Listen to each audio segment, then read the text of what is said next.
¿Qué pasaría si te dijera que hay una empresa que en menos de 2 años logró conquistar los mercados más competitivos del mundo? Destronó a Amazon como la app de e-commerce más descargada y lo hizo vendiendo productos tan baratos que parecen una trampa. Una lámpara por $2, una campera por 4, auriculares por 3, con envío gratis. ¿Estafa? ¿Magia? No, se llama Temu. Y detrás de ese icono naranja hay una estrategia quirúrgicamente diseñada para cambiar las reglas del juego. Temu no busca ganar dinero, al menos no todavía. Lo que quiere es algo mucho más valioso: datos, usuarios, poder. Porque entiende que esta es la clave para ganar en el mercado de e-commerce. Somos Ceci y Agus. Estamos en un nuevo episodio de Apronta al Mate.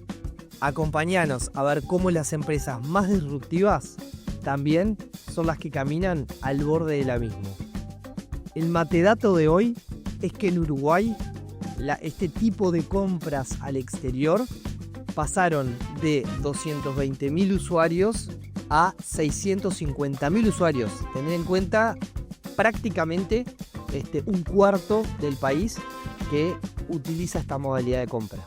Esto es increíble. A mí este caso que tenemos para ver hoy me fascina. Primero porque la realidad es que Temu ya desde el año pasado empezó a resonar cada vez más acá en Uruguay. Yo puntualmente en Argentina recién ahora está siendo tan agresivo el desembarcar en Argentina. Pero una curiosidad que a mí me pasa cada vez que vengo a Uruguay y me pongo a mirar redes sociales, cada 5 o 2 historias que veo me aparece una publicidad de Temu. Y yo al principio no entendía y todo el mundo hablando de, che, compré en Temu, es barato. Me pasó puntualmente que hasta mis padres hoy actualmente están comprando en Temu, lo cual me parece una locura lo rápido que avanzó esto. Es que creo que ahí es un punto como a destacar. Primero, yo tengo la aplicación desde el momento 1 que supe de Temu y es impresionante los push, digamos, de notificaciones que me llegan todo el tiempo con diferentes propuestas que ahora vamos a hablar un poco de cuál es su estrategia. Pero también esto que vos decís de que hoy están apuntando como al público en general, o sea, ya no hay edad, digamos, de límite que utilicen esta plataforma, esta aplicación que es Temu, o sea que es impresionante. Agus, contale un poco de quién está atrás de este imperio. Bueno, bien, quien comenzó todo esto fue Colin Wang, nacido en 1980 en una ciudad de China llamada Hangzhou. Es una ciudad, para ubicarnos, que está a 170 kilómetros de Shanghái, que es una ciudad que obviamente todos conocemos, pero Hangzhou es una ciudad a nivel tecnológico muy importante, es un hub tecnológico muy importante, hogar de empresas como por ejemplo Alibaba.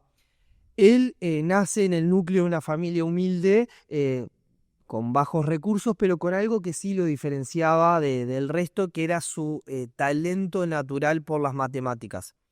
Esto lo llevó a participar de Olimpiadas de Matemática y también a ser parte de escuelas muy prestigiosas en China, de esas que se necesitan grandes pruebas como para entrar. Bueno, él pudo ser parte de eso. Solamente con 22 años, en 2002, se gradúa como licenciado en Ciencias de la Comunicación en la Universidad de Zhejiang, ¿sí? Y como muchos jóvenes, en realidad con esa mentalidad global, decide cruzar el océano y llegar a los Estados Unidos para hacer una maestría en Wisconsin-Madison, ¿sí?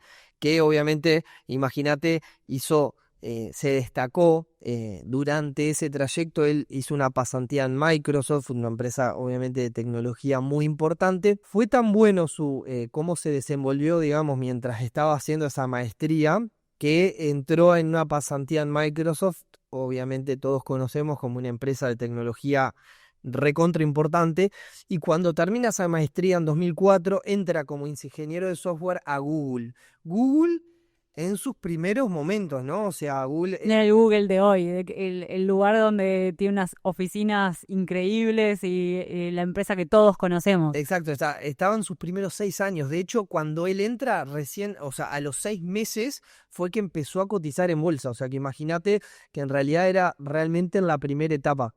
Yo creo que él ya visualizaba dónde estaba el potencial y hacia allá iba. Cuando él termina ese posgrado, ese máster, entra a Google, bueno, en 2004, ya a los 2 años decide un cambio que es volver a China, en este caso con un desafío que era, bueno, ser parte del desembarco de Google en China. Y en esta mentalidad de cambio, de innovación y demás, solamente estuvo en Google, en China, por un año. En 2007, él se va de Google y empieza como a construir su camino. Tenía un ADN emprendedor ahí que lo hizo un poco salirse del mundo corporativo. 100%. De hecho, él arranca, bueno, en un principio construyendo, digamos, plataformas de videojuegos y demás que realmente no se destacaron, como sí una aplicación que crea en 2015 llamada Pinduoduo. ¿Tá? Ok. ¿Qué es Pinduoduo? Es un marketplace. ¿Qué es un marketplace para todos estar como alineados? Es básicamente Mercado Libre. Bien. Temu, en este caso, pero este Pinduoduo, que fue como su primera aplicación, lo que hacía era, y estaba dirigido o tenía como propósito, que cualquier persona, y de hecho apuntaba a ese público ubicado en las zonas rurales, pudiera acceder a lo mismo que acceden, digamos, las personas de ciudad. Y no solo eso, sino que lo que buscaba era que entre los usuarios, digamos, se agruparan, se asociaran a comprar un producto. ¿Para qué? Para conseguir el precio más bajo. Como una compra colectiva, digamos. Entre todos organizaban su compra y así buscaban ese ahorro como grupal. Una compra inteligente, básicamente, que era lo que le proporcionaba esta aplicación. En solo 3 años, Pinduoduo sale a la bolsa de Nasdaq bajo el nombre de PDD Holdings. No viajó a Nueva York para tocar la campana de Wall Street. En cambio, lo que hizo fue algo chiquito en China, una reunión básicamente como festejando este hito. Y bueno, y ya en 2020, o sea, 5 años después, esta plataforma tenía 788 millones de usuarios activos y más de 9.000 millones de dólares en ingreso. Y este individuo, este emprendedor, o sea, Colin, tremendo, ese mismo año, ¿sí?, en el que consigue esa cantidad de usuarios, de ingresos y demás, él se aleja de su cargo de CEO, se aleja del directorio y queda como el accionista mayoritario. ¿Pero por qué? Porque en realidad él ya estaba yendo como a otros rumbos. Él ya creo que buscaba, digamos, como el próximo paso. Bueno, hasta acá vimos un poco cómo surgió PDD Holding o Pinduoduo. Y ahora vamos a entrar un poquito a cómo Temu termina lanzándose y por qué motivo se termina creando Temu. Que acá la ambición era muy clara, era conquistar Occidente, o sea, llevar este modelo de negocio a el resto del mundo. ¿Y por qué? O sea, teniendo en cuenta que en China, ponele que en realidad es impresionante el país y claramente Un mercado enorme. Claro, ya con eso puedo estar bien, pero ¿qué era lo que lo limitaba? Bueno, acá tenemos un punto que probablemente fue el que lo hizo como un punto de amenaza, que lo hizo pensar en esta estrategia de salirse al mercado internacional, que es que durante el 2020-2022 el gobierno chino empezó a ser bastante estricto con la parte regulatoria y sobre todo con las Big Techs. Acá estamos hablando de empresas como Alibaba, que un poco ya la mencionábamos hoy al inicio, Tencent, que son los creadores de WeChat, que sería como el WhatsApp que nosotros conocemos, es la marca que se usa allá. Bueno, y contra PDD Holdings. Entonces, acá un poco lo que buscaba el gobierno chino es limitar el poder que tenían estas empresas y la influencia que tenían en la sociedad, digamos. Y ante este contexto de incertidumbre fue que PDD Holdings decide lanzar Temu.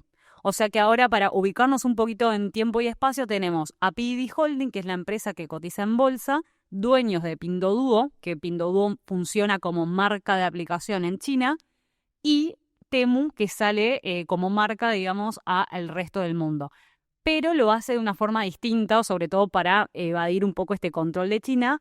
Entonces se radica en Boston, ¿no? La empresa se radica en Boston, esto se lanza en 2022 y también todo lo que son los servidores, hay un poco todo lo que es el tema de data, lo importante. Acá aplicaron una estrategia similar a lo que hizo TikTok en su momento, que también sabemos que TikTok es de origen chino, pero lanza al mercado internacional con otra marca y radicada en Estados Unidos. Pero bueno, para contar un poquito de por qué el nombre de Temu, que nos gusta un poco saber de dónde son los orígenes de las marcas, Temu no significa más que otra cosa de Team Up, Price Down. ¿Qué significa esto pasado en español? Básicamente es como que entre todos hacemos que los precios bajen. Que en definitiva la estrategia de la empresa está escrita en el nombre. Me encanta cuando pasa esto de que la marca te traduce lo que apunta la empresa. Y sigue como en una línea de lo que era el Pinduoduo, ¿no? O sea, tiene como... va como de la mano con eso. Exacto, exacto. Como que en definitiva, obviamente ellos sabían que tenían la chance de replicar el modelo de negocio, lo que estaban, del éxito arrollador que ya tenían en China. Acá, para tener un poco de orden de magnitud, en 4 meses que se creó Temu, pasó a facturar casi $200 millones, pero algo que lo cambió todo, y fue creo que el antes y el después, el punto de inflexión, fue un spot publicitario en el Super Bowl del 2023. Bueno, pero ¿qué es este evento, el Super Bowl? Contanos un poquito ahí qué hicieron en esta estrategia. Bueno, primero saber que el Super Bowl es el evento deportivo, básicamente de fútbol americano, más visto del mundo, donde en vivo hay 100 millones de personas viéndolo. Increíble, capaz que más que el mundial incluso, es una locura. Es que es tremendo. De hecho, para tener una idea, el hecho de poder participar en un spot publicitario, ¿tá? Para 30 segundos el costo son $7 millones. O sea, que realmente es impresionante. O sea, solamente lo podés invertir si sabes cuál va a ser el efecto de eso, que claramente es arrollador. ¿Qué hicieron en febrero del 2023? Temu invierte, ¿sí? $14 millones básicamente para tener 2 salidas, digamos, en este Super Bowl, con un lema totalmente disruptivo, ¿sí? O en ese sentido era como, bueno, la efectividad del mensaje, que era Shop Like a Billionaire, que básicamente es comprar como un multimillonario, ¿no? Con eso, ¿tá? Nada más ni nada menos, obviamente promocionando la descarga de la aplicación, es que se convirtió a partir de ahí en la aplicación más descargada de los Estados Unidos, o sea, superando a Amazon, TikTok, Instagram. ¿Cómo? Obviamente combinando, digamos, el momento en donde lo hizo con un mensaje aspiracional. Nada más ni nada menos. Muy simple esto, precios bajos en el momento justo, o sea, es como increíble. Comprar como multimillonario, o sea, esa aspiracionalidad que le das a cualquier persona de las que están, digamos, descargándose la aplicación, de que lo pueden hacer como un millonario.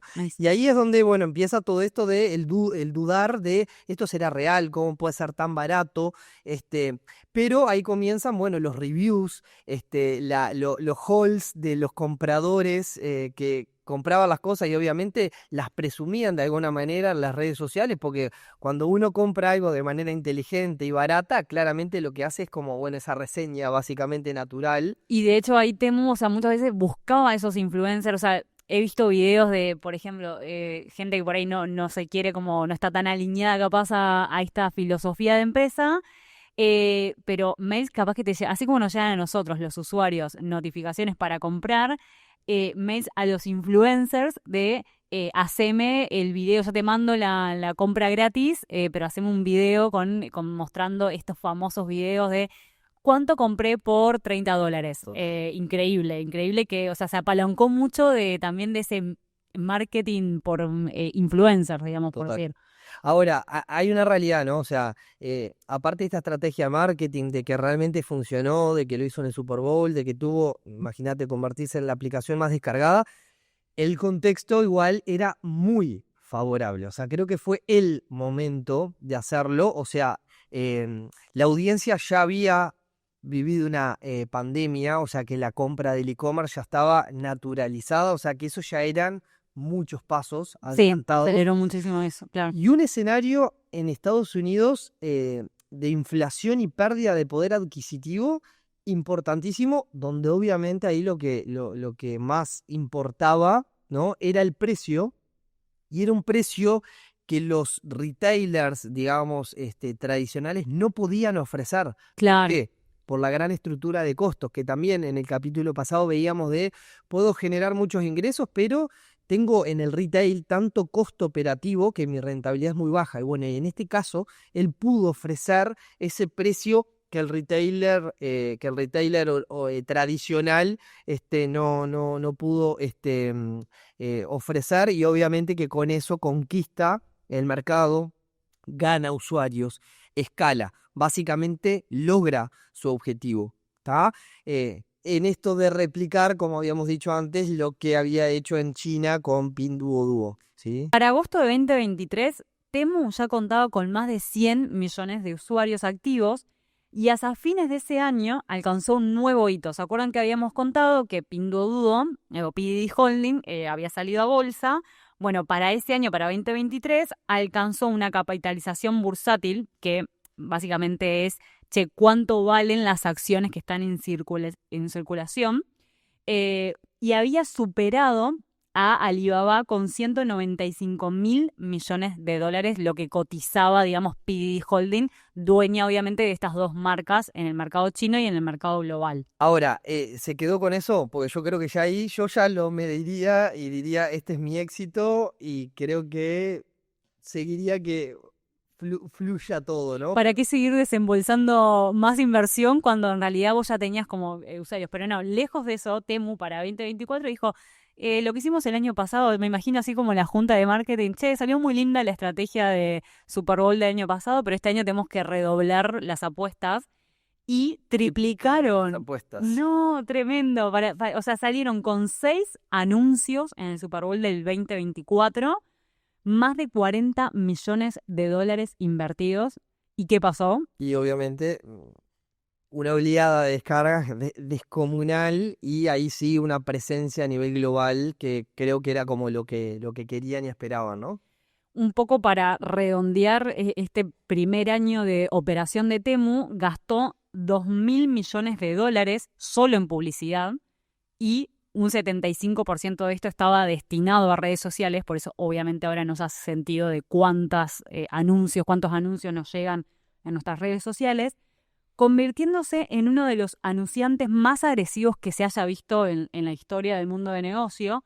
Y a esto se le sumaba no solo esa inversión de publicidad, sino enviarte cupones de descuentos o de subsidios, digamos, en las compras, porque obviamente había que bajarle mucho también la barrera de entrada a los usuarios. Como decíamos, al principio mucha gente por ahí desconfiaba de, che, esto me van a hacer un fraude, yo pongo mi tarjeta y será seguro, voy a hacer una compra ahí. Bueno, le bajaba ese costo, le bajaba la barrera a los usuarios subsidiando productos y con envíos gratis. Y el tema ahí era ¿y qué pasaba con Claro. la rentabilidad operativa ahí? Bueno, esto es clave, y sobre todo como empresas, digamos, de e-commerce, se ve mucho la rentabilidad por cada orden entregada. Es un indicador súper importante.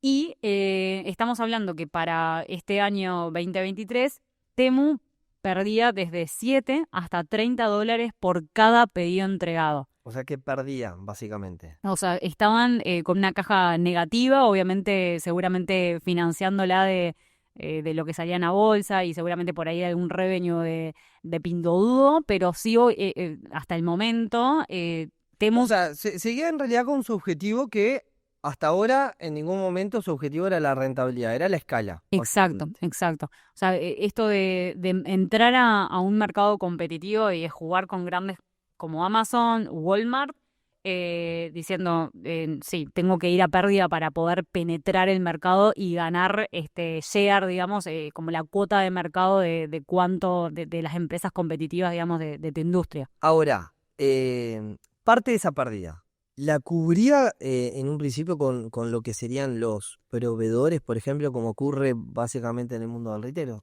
Bueno, ahora entonces vamos a meternos un poquito más en el modelo de negocio, o sea, cómo funciona Temu. O sea, ya entendemos que Temu por ahora pierde dinero en cada orden, que tiene una estrategia de marketing súper agresiva, pero entendamos en sí cómo es ese modelo interconectado, digamos, con principalmente uno de los puntos importantes son los sellers.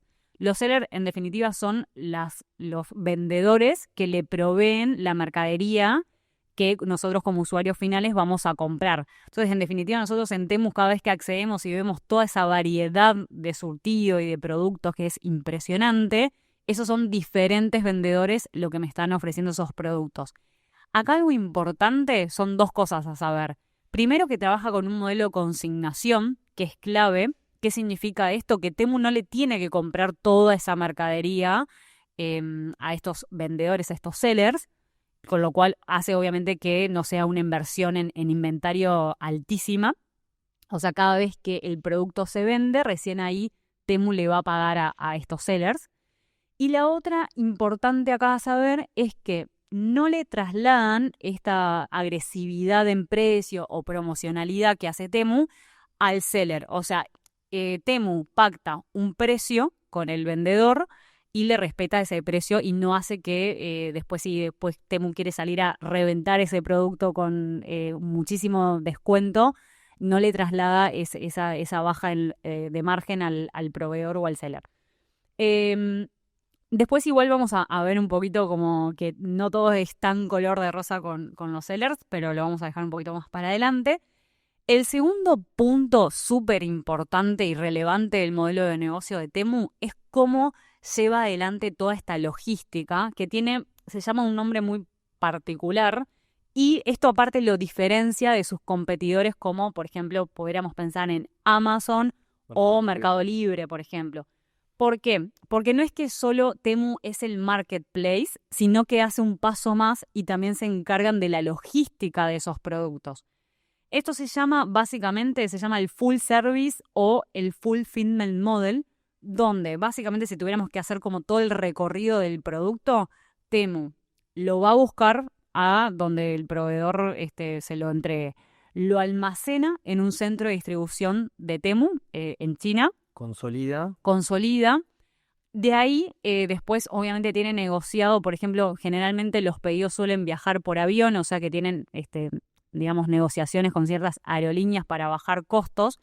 Unifica ahí todo el tipo de la eficiencia logística, ¿no? de lo que puede enviar, digamos, en un tramo de avión.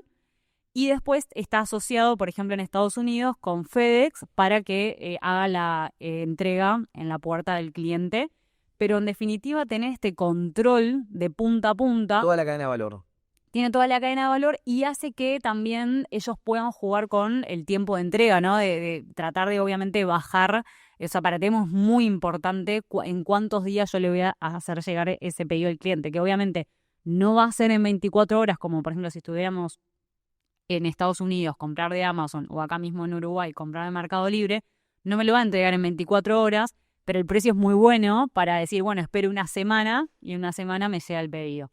Ahora, todo esto de la logística claramente es un costo, o sea, tienen como ese poder y buenas negociaciones, pero igualmente esto sigue siendo un costo para la empresa. De hecho, lo que buscan acá es sí o sí esta economía de escala. Por ejemplo, yo como cliente puedo hacer un pedido de $1, Claro. ¿sí? Y obviamente imagínense toda la pérdida que les genero, pero ¿qué es lo que buscan conmigo? Que esa primera compra en realidad se convierta en que te hago 10 compras más, Claro. ¿no? Exacto, porque muchas veces es como que el costo de enviar esa mercadería, que encima es gratis para el usuario, puede llegar a ser más caro de los productos que está comprando. Pero ahora, ¿qué es lo que buscan ellos? En realidad es lo que seguimos repitiendo lo mismo. Acá no buscan rentabilidad directa, o sea, buscan fidelización, retención y básicamente datos. Y cuando hablamos de datos, es que esta app lo que obtiene de cada usuario en la interacción con la aplicación es, por ejemplo, dónde hace clic, qué producto mira, cuál es la reacción, cuánto demora en comprar. Todo esto va alimentando un sistema de inteligencia artificial, ¿sí? Que aprende el comportamiento de este cliente en tiempo real. ¿Sí? Con eso es que Temu puede personalizar, ¿sí? Las diferentes estrategias, puede anticiparse a la demanda, puede estimar la elasticidad de precio de cada producto por perfil de usuario. O sea, Es increíble. Un nivel de detalle, o sea, como ejemplo de esto sería, este mate para mí vale determinado dinero y para ti, que sos otro cliente, vale otro. O sea, ese nivel, o sea, es Me parece mensual. como un modelo perfecto y que también me da un poco de miedo, pero bueno, la verdad que así es donde vos haces una estrategia de pricing a medida y es Total. increíble. O sea, una estrategia de pricing básicamente que, como vos decís, es a medida y que seguro es para poder tener una redención muchísimo mayor de que tal vez lo dejara capaz el precio más bajo, por ejemplo. O Claro. sea, tiene como un impacto muy, muy potente. Y a esto le sumamos que en realidad la aplicación en sí, el uso de la aplicación, no es la típica aplicación que no me dice más que cuál es el producto que estoy comprando y tal vez hasta una descripción. Es una aplicación que de alguna manera como que trata de atrapar al usuario, o sea, tiene como cierta juego, bueno, lo Lo, lúdico claro. de la aplicación. Que capaz que lo traía desde los inicios cuando había salido a emprender con empresas de videojuegos, se ve que como que aprendió un poco esa industria y dijo, acá hay un macheo perfecto. Total, de hecho, hasta, no sé, hasta reseñas, digamos, tipo estilo red social, o sea, creo que el tema de Temu es que no busca como que sea algo simplemente transaccional, o sea, quiere como lograr una llegada para con el usuario que se convierta en las mismas ganas que tenés de abrir un Instagram, sea la de abrir Temu porque sé que va a haber algo novedoso que me va a sorprender. Nada, el efecto viral del que hablábamos, claramente se habla con lo que vos hablabas al principio, todos estos micros influencers utilizando la plataforma, mostrando todo lo que habían comprado con $30, por ejemplo, haciendo esos hauls y demostrando en realidad que es posible, digamos, hacer una compra inteligente, que es lo que ellos buscaban desde su Nos inicio. faltó hacer el video de una compra de Temu como para mostrar un poco en tiempo real. Tendríamos que... Nos faltó eso. Iba a decir algo más que me parece súper relevante. Y esto creo que no solo lo aplica a Temu, sino Shein, que es un competidor que tiene una estrategia bastante similar, capaz más enfocado en indumentaria. Pero esto de entender el comportamiento del usuario mediante los clics que hace y saber ponerle el precio al cual el usuario va a querer comprar, también lo usa mucho para planificar la demanda. Y sabes lo que leía que me pareció como también bastante como muy revolucionario es, a veces venden cosas que todavía no se han fabricado. O sea, como que hacen esos testeos de veo cómo reacciona el cliente con un prototipo de imagen y después mando a producir eso. Entonces, como también mucha eficiencia desde la producción y ganar seguramente como margen desde tener una demanda planificada. Tremendo. Bueno, algo muy importante, porque venimos hablando de Temu y sabemos que fue un éxito rotundo en Estados Unidos y en Uruguay, y ahora vamos a explicar un poquito por qué tiene de particular este tipo de compras como usuarios finales. Y acá vamos a llamar esto que se llama la regla de los minimis en Estados Unidos. Vamos a arrancar un poco hablando de cómo opera en Estados Unidos, que en definitiva, esta regla de minimis lo que establecía era que cualquier persona física podía comprar hasta $800 sin pagar impuestos. Esto solo aplica para Estados Unidos. Pero también Temu vio un poco esto como un elemento de diferenciación respecto, por ejemplo, a competidores como Amazon. ¿Por qué? Porque en definitiva el usuario iba a poder comprar productos a un precio sin tener que agregarle ningún impuesto, ni de importación ni de IVA, por ejemplo. Entonces, en definitiva, cada usuario podía comprar hasta esos $800. Em, Ahora bien, si se cierra esta puerta, que ahora vamos a hablar un poquito de cómo es la situación actual con las nuevas medidas de Trump, hay un cambio, o sea, le pega directo, digamos, en el modelo de negocio y seguramente sea algo que a Temu desde el año pasado, digamos, le está preocupando, Bueno, digamos. estoy seguro de que hay un plan para poderlo salvar a ese punto, seguro. Lo vamos a ver Pero seguro lo va a hacer. cómo hizo para atacar esa primera amenaza que tuvo, digamos, en su modelo de negocio. Si miramos cómo opera en Latinoamérica, por ejemplo, en Uruguay, sabemos que cada cliente, digamos, puede comprar, cada persona física puede comprar hasta 3 veces en el año por un monto total de $200, Pero después si nos vamos a países como Argentina, por ejemplo, en Argentina son hasta 5 envíos de $400, pero sí o sí igual tienen que pagar el IVA, o sea que ahí obviamente van a tener seguramente un precio un poquito más alto, o Temu hará alguna estrategia para que el precio final que pague el cliente siga siendo barato. Y después tenemos otros países como por ejemplo en México que son solo hasta $50, pero igual tienen que pagar impuestos que van desde un 10 hasta un 35% de IVA, más algunos otros impuestos. Así que un poco para entender las diferencias, obviamente que ellos en Estados Unidos, y al no tener este límite por ahora vamos a ver después qué pasó, pero era como el mercado donde más podían penetrar, porque no había límite y porque el monto, el mínimo, era muy, muy alto, así que es donde Temu se enfocó más también como país. Temu construyó su imperio con una fórmula explosiva: precios irrisorios, marketing salvaje, un control total de la logística y un uso muy fino de los datos, pero esa fórmula solo funciona mientras ciertas condiciones se mantengan. En cambio, si cambian las reglas del juego, también obviamente va a hacer que cambie su modelo de negocio o que se vea afectado. Pero de eso vamos a hablar un poquito más adelante en este episodio.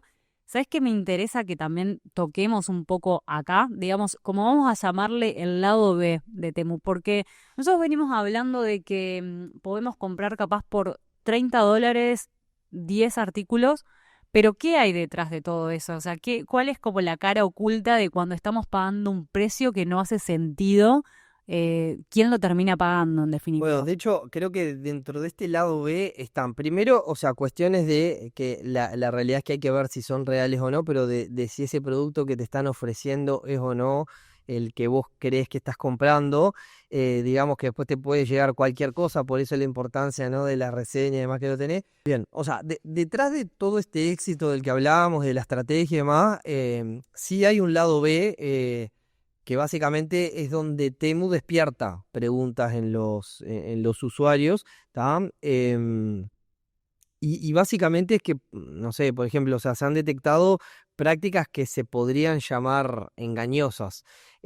Por ejemplo, no sé, contadores que te apuran con un descuento que en realidad cuando se termina ese tiempo, ese descuento sigue. O productos que están con poco stock, se supone, pero que nunca se agotan. eh, Técnicas, viste, que apelan como a sesgos como mentales, ¿sí? De urgencia, de escasez, de anclaje de precios, Porque, exagerados. O o sea, sea, si me pierdo ese descuento es como que quedo fuera de algo, ¿no? Como el FOMO de perderme algo que está pasando. Y una técnica que a mí me hizo acuerdo a lo que son también las reservas, por ejemplo, en aplicaciones de hoteles o compra de vuelos, que siempre como el contador de es la última disponible, y nada, un poco la presión desde ahí. total. No, y después todo lo que construyó a nivel de interfaz, ¿no? O sea, los colores que utiliza, no sé, las reseñas, digamos, que pueden dejar los usuarios, las políticas, digamos, de devolución, de garantía, o sea, em, y a su vez, que acá es como lo contradictorio, o sea, tienen asociaciones con programas, por ejemplo, de plantación de árboles, ¿sí? Que es opcional, digamos, del usuario para contribuir, pero tienen como la otra parte, en realidad, de todo lo que es el modelo de ultra fast fashion, básicamente, que es compro artículos tan baratos y de una calidad que, obviamente, no va alineado al precio. eh, que lo puede usar una vez y descartar. Entonces, como que por un lado apoyo causas ambientales, pero por otro lado apuesto a la compra de productos para usar una vez y descartar. Y todo como el daño al medio ambiente de toda la logística de esto, ¿no? Exacto. Que esto, lo que contaba Aus, se suele llamar en la jerga en inglés greenwashing, que básicamente sería como darle una lavada de cara a que yo trato de hacer acciones de responsabilidad social, pero en realidad no porque me interese tanto, sino como para Mitigar un mitigar poco un lo que poco. realmente estoy haciendo. Sí. Exacto, exacto. Y después hay algo acá que decíamos, che, es raro, ¿no? Que yo esté comprando algo, no sé, una campera por $4. o cualquier otro producto ahí por debajo del precio del mercado. ¿Cómo logran? ¿Cómo logran eso? ¿Y qué controversia puede tener en cuanto a las condiciones laborales? Que sabemos que obviamente China es bastante controversial en este punto. Acá algo que salió en un informe de China Labor Watch, que es una organización que monitorea condiciones laborales en China, y bueno, un poco lo que relevó en las fábricas de Temu o empleados o estos mismos sellers, digamos, que son los que después le terminan vendiendo a Temu, es que habían empleados que habían sido forzados a trabajar más de 12 horas al día durante meses sin descanso. Temu esto lo niega y afirma que sus precios bajos se deben a la eficiencia logística, a eliminar intermediarios, pero el informe existe y plantea una inquietud legítima sobre el verdadero costo humano detrás de este modelo, ¿no? O sea, obviamente que es lo que decimos, si nosotros estamos pagando por un precio irrisorio, en algún lado ese costo está, ¿no? Capaz que en la salud de una persona, en condiciones laborales bastante exigentes, para lograr, digamos, esa agresividad. Por más de que ellos hoy estén perdiendo dinero, sabemos que igualmente están tratando de perder el menor dinero posible, claramente. Claro. O sea, hay algo atrás que está pasando. Está pasando. Y después, en relación a los sellers, ahí como también un poco el lado B, si bien habíamos dicho que no le trasladaban esta baja de precio o agresividad en descuentos, sí igual los sellers dicen que Temu como que los obliga a mantener ciertos precios que muchas veces a los mismos vendedores no les es rentable. Y los hace meter en un juego que obviamente después el seller le es muy difícil salirse porque tiene una escala bastante significativa. Así que bueno, un poco también ahí alzaron la voz diciendo de que a veces un poco el lado B oculto de esta empresa, ¿no? Que es bastante controversial, ¿no? Decimos, está haciendo una estrategia impresionante en lo que es el marketing, la agresividad y cómo ganar usuarios, pero también obviamente por el otro lado cómo opera en el detrás de escena. Un poco volviendo a un punto ahí que me quedó y me parece importante del que hablabas, ¿no? Con esto de lo que pasó con Trump y esta medida que el 2 de mayo del 2025 respecto al cambio de esto en la política comercial, em, lo que él hizo fue eliminar la exoneración esa conocida como la de minimis, ¿sí? Que permitía importar productos por menos de $800 sin pagar impuestos y sin ningún límite. Que claramente esto sí fue de gran impacto, digamos, para con... Acá hay un cambio radical, digamos, ¿no? Porque en definitiva, antes un usuario compraba una licuadora, por ejemplo, por $3 o $4 con envío gratis y al haberse eliminado esto del minimis y que ahora el usuario empiece a pagar impuestos sobre esto, que van desde los aranceles, digamos, que es lo que se está negociando actualmente. O sea, en principio Trump dijo que iba a salir con 145% de aranceles, después puso como esa pausa, digamos, y está definiendo un poco qué va a pasar. Pero a su vez ya el usuario tenía que empezar a pagar tarifas logísticas que iban hasta un 15% y después trámites aduaneros de hasta un $2 por cada envío. Entonces, en definitiva, que esa licuadora que me salía $2 o $4, ahora me podría llegar a salir 12 o 15 o más, teniendo en cuenta esto. Un poco para explicar la situación a hoy, por lo menos estamos hasta mediados de agosto, que seguramente sea cuando el episodio salga, o sea, puede haber cambios en el transcurso, pero bueno, lo que tenemos hasta el momento es que con esta pausa de los aranceles ahora están en un 30%. Agosto 2025, 30%. Hasta agosto 35 estamos con esos aranceles, pero lo que acá es importante, creo que esto lo que me parece le pega mucho más de lleno a la estrategia, es que no se va a eliminar lo de la regla de los minimis. O sea, yo ya no puedo pedir más, ni siquiera un envío sin aranceles. O sea, sí o sí voy a pagar. O sea, de 30 a 145 va a ser lo que termine después quedando, pero se le eliminó ese beneficio de importar sin aranceles al usuario final. Y obviamente que esto se vio reflejado 100% en las ventas en Estados Unidos, desplomándose a la mitad de $80 millones por día, a 40, ¿no? Igualmente son números que son exorbitantes, pero obviamente que bajar en la mitad del volumen es una locura. Y también la cantidad de usuarios activos, de 60 a 40 millones, lo cual para Temu fue tremendo golpe, ¿tá? Entonces, bueno, el saber cómo reaccionó Temu a esto, con un cambio de estrategia, que no sé si querés contarla, no Bueno, sé si... hacemos un repaso de que, ¿se acuerdan que nosotros decíamos? La estrategia de la logística era que Temu se hacía cargo del 100% del punta a punta desde que el seller, digamos, tenía el producto hasta entregarlo en la casa del usuario final, el cliente final. Pero en definitiva, claro, empezaron a buscarle la vuelta de cómo cambiar para tratar de evitar pagar tantos aranceles. Entonces, ahora Temu se empieza a mover en Estados Unidos con un modelo que se llama semi-managed, digamos que ya no abarca como el punta a punta. Y esto, en definitiva, lo que le dicen es a los vendedores, a los sellers, le dicen, bueno, alquilate un depósito en Estados Unidos, tené la mercadería allá y cada vez que el usuario quiera comprar, lo compra de Estados Unidos y nos ahorramos como ese arancel y de sobrecargarle al precio de venta al usuario final. Bueno, pero igual, o sea, convengamos que esto obviamente que no es algo improvisado, o sea, todo esto que nos contás, digamos, de cómo están actuando a nivel de el estoqueo de la mercadería y la participación en ese sentido de los vendedores, no es algo que lo hicieron de un día para otro, o sea, que ya era una estrategia que venían pensándolo ya hace más de un año, te diría.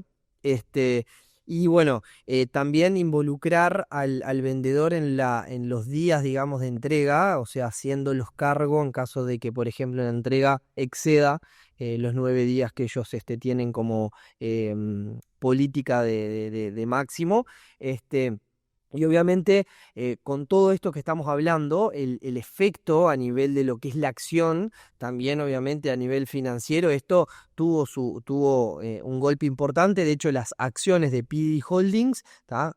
Empresa matriz de Temu, cayeron de 130 a $88 en menos de 2 meses, ¿sí? Si bien ahora están recuperándose y están en el entorno de los 105, ubiquémonos en tiempo-espacio, estamos en agosto 2025, bueno, están en $105, pero todavía lejos de ese pico de 130 que había alcanzado. Eh, Y acá un poco lo que decimos de que Temu se empezó a anticipar, o sea, no es casualidad que nosotros empezamos a ver cómo arrancó esa agresividad en países de Latinoamérica y sobre todo acá en Uruguay desde 2024. O sea, como que obviamente Temu venía pensando esta estrategia de desembarcar en diferentes lugares y cómo un poco mitigar el efecto de caída en Estados Unidos ante el cambio de condiciones. Así que un poco para contar de Uruguay, que hoy lo decíamos, ha tenido un crecimiento exponencial, sobre todo los uruguayos obviamente comprando. Vamos a hacer un repaso rapidísimo. O sea, Temu desembarcó a mediados de 2024 y en ese momento las encomiendas, digamos, que todos los usuarios, digamos, pedían al exterior, acá no solo Temu, sino todas las encomiendas que usuarios finales pagaban estos $200, en mayo 2024 eran 52.000. Y ahora en marzo 2025 cerramos en 170.000. Bueno, un poco lo que vos decías de esto de que Temu se había anticipado a la gran amenaza del cambio de las reglas del juego en Estados Unidos, obviamente lo hizo también mirar y poner mucho foco en Latinoamérica o en otros mercados. No es casualidad que nosotros a partir de 2024 en Uruguay empezamos a ver que Temu empieza a tomar más relevancia. Y acá obviamente creo que la pregunta a hacernos es cómo afecta, y que de hecho sí está afectando a las ventas, digamos, en pequeñas y medianas empresas, que obviamente son las que por ahí tienen como la competencia más directa con Temu acá en Uruguay, pero que también yo creo que por el orden de magnitud que esto ha tenido, también se le está pegando por ahí a empresas más grandes. Y bueno, es un poco entender cómo son las condiciones de juego. Básicamente ahí o sea, no es si compro en el exterior, es que las empresas en Uruguay, digamos, no están pudiendo llegar a los precios que se manejan en Temu, en este caso. Y claramente esto de alguna manera va a empezar a pegar en lo que tiene que ver con la economía, en la inversión. ¿Me explico? O sea, Sí. porque cada vez vamos a ser a nivel de quienes querramos invertir, o sea, menos competitivos, sin duda, en el mercado. Acá podemos decir que incluso capaz la medida que tomó Trump, en definitiva, que sabemos que fue bastante como polémica y obviamente impactó hasta mismo en la economía de Estados Unidos, pero tiene un poco de razón, o sea, creo acá de tratar de igualar un poco las condiciones de que si una empresa, por ejemplo, en Uruguay tiene que vender y pagar los impuestos, como una empresa, no estando radicada en Uruguay, llega a un precio sin impuestos y con precios, claro, como decimos, irrisorios, que afecta directamente a la economía de cada país. Entonces, un poco sentarnos a reflexionar, nada, cerrar un poco el capítulo con todo lo que vimos, ¿no? De una empresa que en poco tiempo llegó a ser un gigante escalando en forma exponencial. O sea, acá creo que lo más importante es decir cómo se logró en tan poco tiempo llegar a posicionarse como una de las empresas con mayor facturación, mayor capitalización bursátil. Estamos hablando de unicornios, digamos, de empresas. Pero bueno, Y con un foco en realidad que no tiene que ver con la rentabilidad. O sea, el foco de ellos es en el dato, en la fidelización, en entender al usuario, básicamente. O sea que también es otra cosa que a cualquiera de nosotros, que quienes estén escuchando, che, ¿cómo hago toda una inversión en marketing para perder dinero? ¿No? O sea, como eso de el camino que están trazando para convertirse en algo que todavía, digamos, lo están construyendo porque también se les están poniendo como trabas en el medio y bueno, ya hay que ver, digamos, cómo van a sortear todo esto y bueno, y con cositas, viste, que uno cuando empieza como a investigar, a indagar, decir, bueno, y a costa de qué, ¿no? A costo de qué, lo que hablábamos de lo laboral, obviamente de lo que impacta en el mercado local, en todos los mercados locales donde esté presente Temo. O sea que hay varias cositas, digamos, que obviamente nos llaman a reflexionar, siendo todos como usuarios, ¿no? De la aplicación. Es como, bueno, eso de, por un lado pienso una cosa, pero que tal vez sí lo utilizo por una cuestión de que todos queremos ser lo más eficientes posible en cuanto a los gastos que tenemos y si podemos comprar algo a mitad de precio por una aplicación, y claramente lo vamos a hacer. Pero bueno, son de las cositas o por lo menos que me quedan a mí de toda esta charla que hemos tenido. me gustó este capítulo porque en un episodio solo pasaron muchas cosas, ¿no? De cómo crecer aceleradamente. Ya en poco tiempo se le presentó una gran amenaza, ya le buscaron la vuelta a esta amenaza que tuvieron. O sea, como que al final es una empresa que nos sirve mucho para aprender también de cómo reaccionar, cómo escalar rápido, cómo reaccionar ante dificultades que se van presentando. Anticiparse. Anticiparse es la clave. Así que me encantó esta historia, la verdad que me interesó muchísimo haberlo compartido con vos, Aus. Bueno, lo mismo digo, muchas gracias a todos por escucharnos y nos vemos. En el próximo episodio. Bueno, Bueno. Finita. Está, voy, voy, voy. No, lo único bueno que vos, o sea, cuando veas esto, no sé, te vas a dar cuenta que hay un nivel de retardadez de nuestra parte, ¿no? Te estoy viendo ahora.